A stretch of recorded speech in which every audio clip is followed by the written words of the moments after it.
King of the Hill characters Luanne, Lucky, and Gracie were notably absent from season 14, despite Luanne being a major character throughout the show's entire run, and Lucky becoming a major character in the later seasons.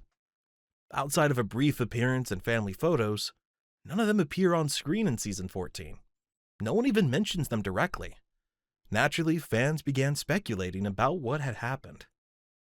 Between the season 13 finale and the season 14 premiere, nearly a 15-year gap in real life, both Brittany Murphy and Tom Petty had passed away. Murphy died on December 20th, 2009, from pneumonia complications, while Petty died on October 2nd, 2017, following an accidental overdose. Death is something the King of the Hill production team has dealt with before. Victor Aaron, the original voice of John Redcorn, passed away after recording only a handful of episodes, leading the show to recast the role with Jonathan Joss. More recently, Johnny Hardwick, the voice of Dale, passed away during production of season 14, prompting the role to be recast with Toby Huss. But rather than recast Luanne and Lucky, the production team chose to quietly write the characters out of the series. That leaves the big question. What happened to them in-universe? Personally, I think there are two possibilities. Option A, they moved away. The cleanest explanation is that Luanne, Lucky, and Gracie simply moved away off-screen. Maybe Lucky found work somewhere else, or the family wanted a fresh start. It would allow Hank and Peggy to feel comfortable moving to Saudi Arabia for Hank's new propane job, knowing Luanne and her family were happy and stable elsewhere. Option B, Luanne and Lucky died. This is the interpretation I keep coming back to. At the very least, it doesn't seem like there was any falling out between the families. Hank and Peggy still keep photos of them around the house. There's warmth there. It also seems out of character for Peggy not to call Luanne, to let her know that she's back in America.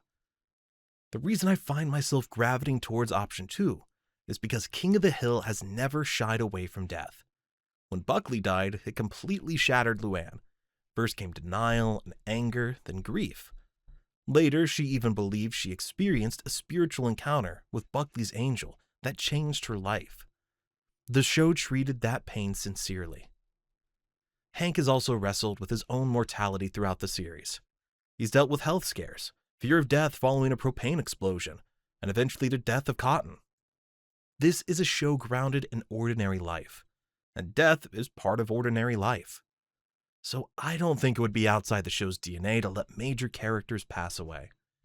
Here's how I imagine it. Bobby is around 15 years old. After months of discussion, Hank has finally agreed to move to Saudi Arabia for a propane job opportunity. He's already given Buck Strickland notice, and surprisingly, Buck took it well, because Hank has been loyal to him.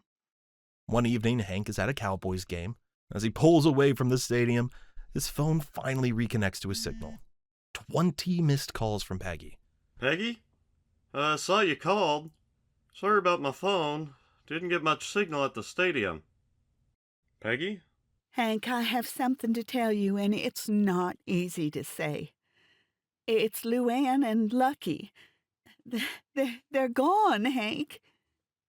Hank? I'm still here, Peggy.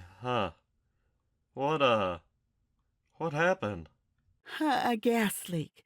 Gracie was staying with Lucky's sister for the weekend, thankfully, but Luanne and Lucky? Oh, Hank. I just talked to them. To Lucky. About a new set of wrenches. And now... Dang it! I cared for that girl, Peg, and Lucky too. Even if I didn't always say it. We became like her parents when her parents stopped acting the part. And I'll always love her like she was my daughter. Always. I think this would devastate Peggy and Bobby. Peggy would probably spend days barely sleeping, crying on and off. Luanne wasn't just her niece, she was almost like the daughter Peggy never had. And Hank would try to stay busy. He'd fix things around the house, change oil that doesn't need changing, reorganize the garage, anything to avoid sitting still long enough to feel it. But eventually it would catch up with him. Maybe late at night in the garage. Maybe while looking through an old photo album. Maybe after hearing one of Luanne's old answering machine recordings. And when it finally hits him, cries alone, quietly, because Hank loved Luann deeply. As for Gracie, I think Hank and Peggy would absolutely want to adopt her. Her middle name, Margaret, was likely named after Peggy herself. Earlier in the series, Hank and Peggy also briefly wanted to have another child. Raising Gracie would feel, in some ways, like fate, and one last chance to protect a piece of Luann. But there's a complication. Peggy is Gracie's great aunt. Meanwhile, Lucky's sister, Myrna, is Gracie's direct paternal aunt. And while Myrna absolutely drove the Hills crazy, she did genuinely love Gracie and could provide a stable home. There's no villain in that situation, just two families who love the same little girl. Hank and Peggy would probably spend weeks meeting with lawyers, trying to understand whether they even have a realistic path toward custody. But eventually, I think they'd ask themselves the hardest question. Would a years-long custody battle actually be best for Gracie? And in the end, I think they let her stay with Lucky's sister, Myrna. Not because they stopped loving Gracie, but because they loved her enough not to turn her life into a war.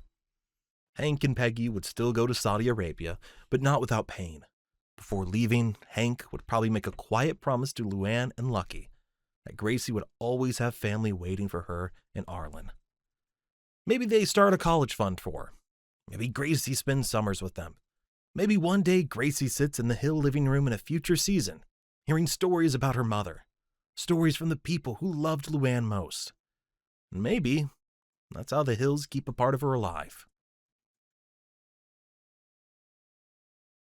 She's a joy to be.